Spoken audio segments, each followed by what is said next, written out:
सबसे पहले आज की तमाम बड़ी खबरें नॉन स्टॉप न्यूज में। महाराष्ट्र में अपना असर दिखाने के बाद चक्रवाती तूफान ताउते ने गुजरात में दस्तक दे दी है। पोरबंदर के तट से टकराने के बाद हवा की अधिकतम रफ्तार 165 किलोमीटर प्रति घंटे हो सकती है। गुजरात में तट से टकराने के बाद सौराष्ट्र में 10 इंच तक बारिश हो सकती है। वो गुजरात की तरफ जा रहा है। गुजरात में पोरबंदर और भभुआ के पास में वो स्ट्राइक करेगा आज रात के 8 से 11 बजे के करीब।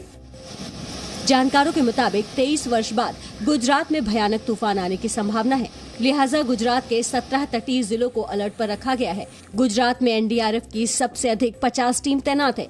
गुजरात के तटीय इलाकों से 2 लाख लोग सुरक्षित जगह पहुंचाए गए हैं। प्रधानमंत्री नरेंद्र मोदी ने गुजरात के सीएम विजय रूपाणी से फोन पर बात की है और केंद्र की तरफ से हर संभव मदद दिए जाने का भरोसा दिलाया है। ताउते तूफान ने आज मुंबई में खूब तबाही मचाई। मुंबई के पास हीरा ऑयल फील्ड से एक बजरा तूफान में बह गया। इस बजरे में 273 लोग मौजूद थे। आईएनएस कोच्चि और आईएनएस तलवार रेस्क्यू अभियान में लगे हैं। तेज हवा से मुंबई के कई जगहों पर पेड़ उखड़ गए और सड़कों और गलियों में पानी भर गया। तूफान की वजह से मुंबई के समुद्र का रौद्र रूप दिखाई दिया। मुंबई के गेटवे ऑफ इंडिया और मरीन ड्राइव के पास समंदर की लहरें दीवारों को पार करके सड़क पर आ रही थी। भारी बारिश से मुंबई के निचले इलाकों में पानी भर गया है। डोंबिवली में पेड़ सेंट्रल सब अर्बन रेल के बिजली के तार पर गिर गया।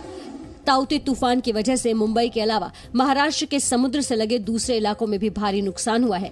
अब तक महाराष्ट्र में तूफान के कारण 6 लोगों की मौत हुई है और 9 लोग घायल भी हुए हैं, जबकि समुद्र किनारे रहने वाले 12,000 से ज्यादा लोगों को सुरक्षित स्थानों पर भेजा गया। ताउते तूफान ने महाराष्ट्र के कोंकण और ठाणे में भी तबाही मचाई है। कई जगहों पर तेज हवाओं के कारण पेड़ उखड़ गए। ताउते तूफान से निपटने के लिए जहां राज्य सरकारें लगी हैं, वहीं प्रधानमंत्री नरेंद्र मोदी प्रभावित राज्यों के मुख्यमंत्रियों और केंद्र शासित प्रदेश दमन और दीव के प्रशासक से फोन पर बातचीत कर हालात का जायजा लिया। प्रधानमंत्री नरेंद्र मोदी ने मुख्यमंत्री उद्धव ठाकरे, गुजरात के मुख्यमंत्री विजय रूपाणी, गोवा के मुख्यमंत्री प्रमोद सावंत और दमन और दीव के प्रशासक प्रफुल्ल पटेल से बात कर तैयारियों की समीक्षा की। प्रधानमंत्री ने सभी राज्यों को पूरी मदद करने का भरोसा दिलाया।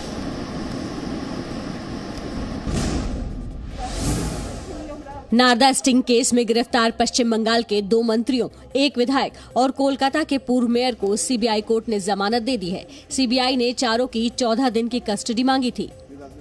Today, the Honorable Court has granted interim bail after prolonged hearing. Sanction which has been granted by the governor is absolutely illegal and that's an unconstitutional. Cabinet मंत्रियों फिरहाद हाकिम, सुब्रत बनर्जी, विधायक मदन मित्रा और कोलकाता के पूर्व मेयर सोवन चैटर्जी को सीबीआई ने आज गिरफ्तार किया था। गिरफ्तारी के बाद मुख्यमंत्री ममता बनर्जी सुबह 11 बजे कोलकाता में सीबीआई के दफ्तर पहुंच गयी।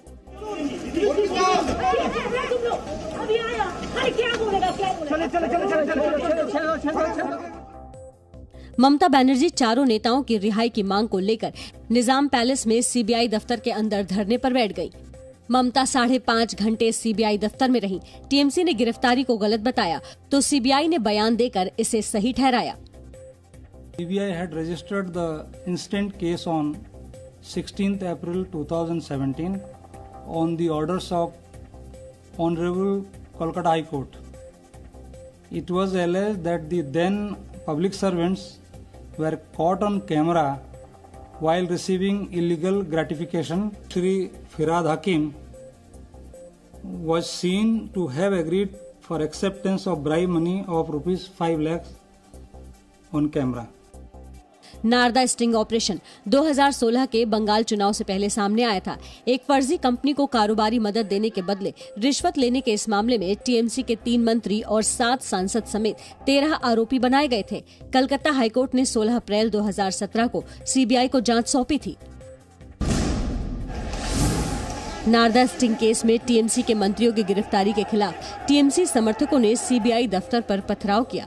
उस दौरान मुख्यमंत्री ममता बनर्जी सीबीआई दफ्तर के अंदर धरने पर थी। सीबीआई दफ्तर के बाहर टीएमसी समर्थकों ने मीडिया की गाड़ियों में भी तोड़फोड़ की। सुरक्षा में तैनात सीआरपीएफ ने हल्का बल प्रयोग करके टीएमसी समर्थकों को खदेड़ा। शाम को टीएमसी समर्थकों ने राजभवन का घेराव किया और राज्यपाल जगदीप धनखड़ के खिलाफ नारेबाजी की। सीबीआई दफ्तर पर पथराव को लेकर राज्यपाल ने नाराजगी जताई।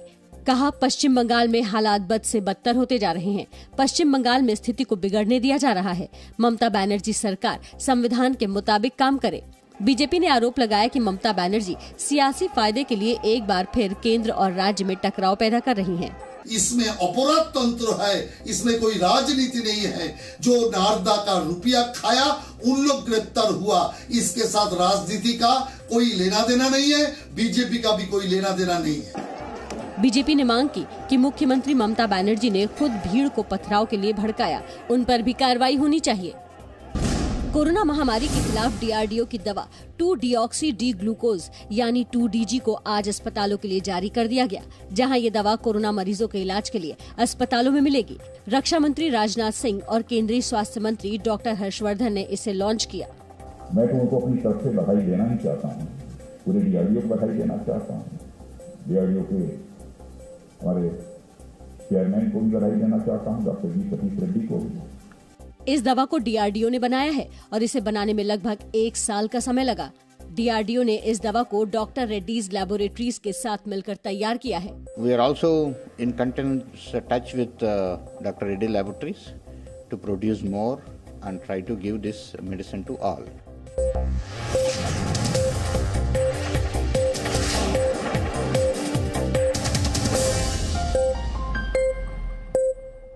Presenting B News app, available on Google Play and App Store. Download it now.